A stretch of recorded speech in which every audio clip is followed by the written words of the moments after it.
যুক্তরাষ্ট্রের অযৌক্তিক দাবির কারণেই ভেস্তে গেছে পরমাণু ইস্যুর ৫ দফার আলোচনা, অভিযোগ তেহরানের। ইরাকের সঙ্গে দ্বিপক্ষীয় নিরাপত্তা চুক্তির পথে ইরান, ইউক্রেনকে সহায়তা দিয়ে পাশে থাকার ঘোষণা পশ্চিমাদের।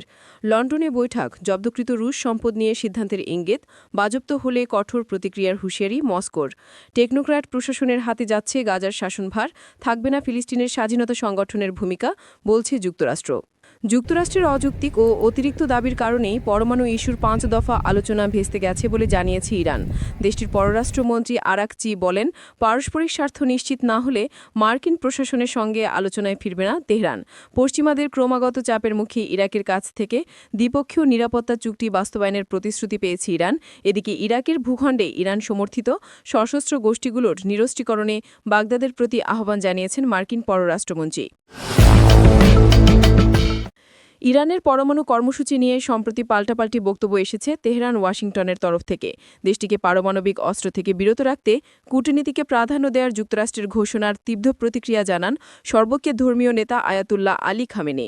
এবার যুক্তরাষ্ট্রকে একহাত নিলেন পররাষ্ট্রমন্ত্রী আব্বাস আরাকচি।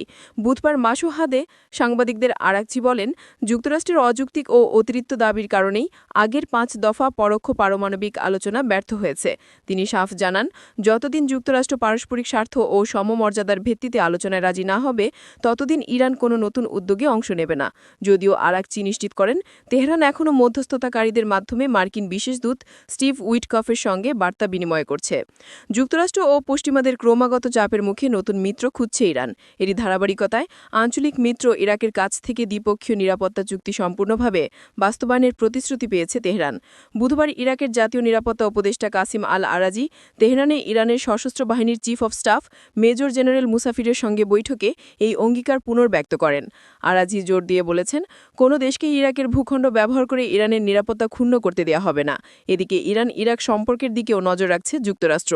ইরাকের ভূখণ্ডে থাকা ইরান সমর্থিত সশস্ত্র গোষ্ঠীগুলো বাগদাদের নিরাপত্তার জন্য হুমকি বলে মনে করে মার্কিন প্রশাসন। এ ধরনের গোষ্ঠীর নিরস্ত্রীকরণে ইরাকের প্রধানমন্ত্রীর প্রতি আহ্বান জানিয়েছেন মার্কিন পররাষ্ট্রমন্ত্রী। রাশিয়ার সঙ্গে সামরিক সম্পর্ক আরও জোরদারের ঘোষণা দিয়েছেন উত্তর কোরিয়ার সর্বোচ্চ নেতা কিম জং উন। রাশিয়া ইউক্রেন যুদ্ধে নিহত উত্তর কোরিয়া সেনাদের স্মরণে পিয়ংইয়াংয়ে নির্মাণ হচ্ছে স্মৃতিস্মারক।